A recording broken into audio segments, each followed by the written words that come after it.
Méconnaissable ce soir, est surprenant. De chroniqueurs pas d'accord, jingle direct. On y va. C'est un duel entre Régis et Stéphane.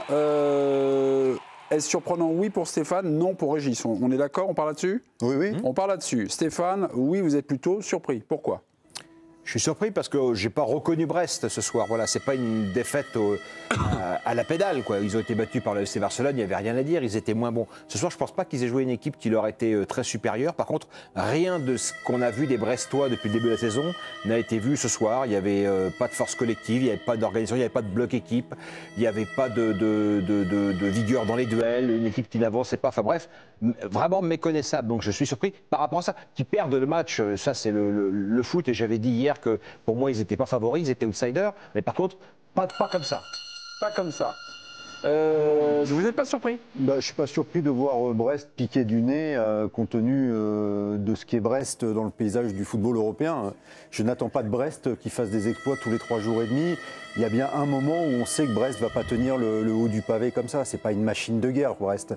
Ce sont des joueurs normaux avec un quotidien qui est complètement exceptionnel.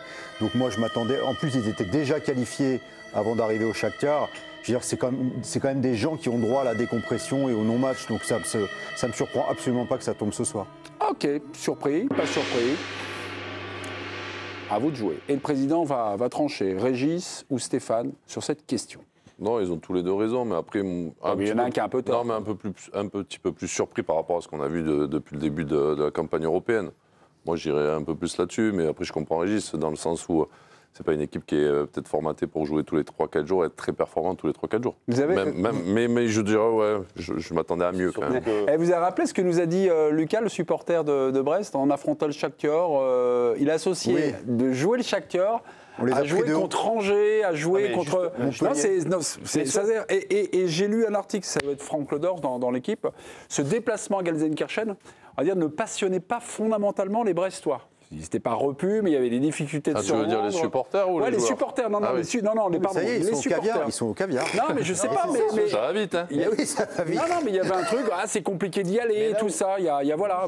Je rejoins Régis, c'est que ce genre de match cette saison, pas tout le temps, mais ce genre de non-match de Brest, on l'a déjà vu. Je pense à Montpellier. En Ligue 1. Oui, mais c'est déjà arrivé, les trous d'air de Brest, parce que toutes les raisons que vous invoquez à juste titre, mais parfois, ce non-match-là, moi je l'ai vu à Montpellier, je l'ai vu à Angers, dans une moindre mesure à Lille, mais voilà, donc c'est assez peu, mais ce genre de match qu'on a vu ce soir, où il se passe rien, où tu te plombes très vite sur une erreur individuelle, et d'ailleurs Eric Roy le souligne souvent, lorsqu'on donne des buts très tôt dans le match, mais après c'est compliqué de revenir contre qui que ce soit, encore plus évidemment en Champions League. Donc première frappe de Brest, 40e minute. Oui, donc ce genre de match-là, de la part des Brestois, alors c'est rare, mais cette saison j'en ai vu 3 ou 4. Oui. Mais après je pense qu'ils ont plus mis l'accent peut-être ce week-end sur le match de championnat, parce que je pense que pour moi c'est plus important pour eux que celui-là. Moi, je pense qu'à choisir, le match de la semaine, c'était à Rennes dimanche. Voilà, aller me gagner à Rennes que faire un résultat à chaque temps. Oui, et puis en plus, le Shakhtar, quand même, en gagnant, se donne une chance de se qualifier encore. C'est leur 2e victoire. Ils ont 7 points de mémoire, un nul. Moi, j'ai vu le match. Ils ont été mangés. La vitesse de Shakhtar était... Kevin, là, je ne le connais pas, ce mec-là. Là. Il va à 10 000. Ils auraient pu prendre 4-0. C'est la même. Ayor, il m'a fait penser à un abat-jour en métal laqué. À Jorg, quoi. Il était seul, il était écœuré quand il est sorti. Tu t'appuies dessus, mais il n'y a pas de lumière. Donc, ça ne sert à rien.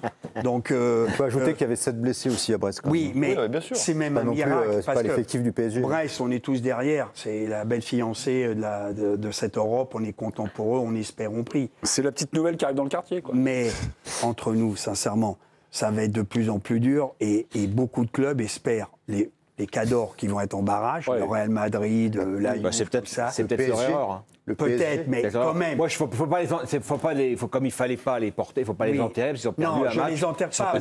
Tu penses pas qu'il y a vraiment ça dans leur tête? Je pense que le match important, c'était samedi dernier. Pour moi. Oui, le championnat. Donc là, ils ont fait un choix. Non, mais ils avaient aussi Madrid. Pour moi, tu as vu les supporters.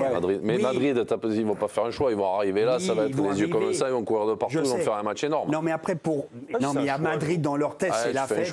Et puis, comme tu l'as dit, ils étaient qualifiés. Et le Shakhtar se donnait une chance de se qualifier en gagnant. Et puis la dernière chose. Et Eric Roy visait le top 8 avant le match. Et Brest a encore une micro-chance d'accéder au top 8. Il faut le savoir. Je dis pas que tu faut battre le Real et bénéficier de résultats favorables.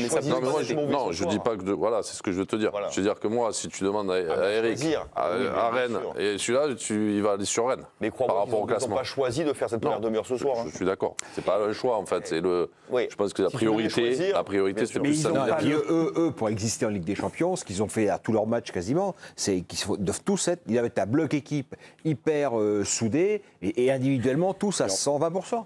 Oui. Ce soir, il n'y a aucun joueur qui était à son niveau. Brendan Chardonnay, c'est quand même un joueur fiable de Brest. Ce soir, il est Eric Roy, Jérôme a parlé de la première demi-heure de Brest. Eh bien, Eric Roy aussi, Jérôme aurait pu être l'entraîneur du Stade brestois, tout simplement. Regardez, on n'a pas joué pendant les 35 premières minutes. On a commis des fautes grossières qui ont permis à l'adversaire de marquer. Et on a commencé à jouer en étant mené 2-0.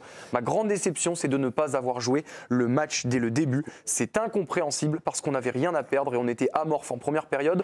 On n'a pas été à la hauteur, c'est logique qu'on sera de temps en temps, mais dans la préparation, on avait notre destin en main et on n'a pas su concrétiser. C1 Express à présent les autres résultats essentiels de la soirée. Le Real s'impose contre Salzbourg, donc d'ores et déjà, je vous le dis, le Real est qualifié pour les barrages. 4-0, c'est ça, 5-0 5-1. 5-1.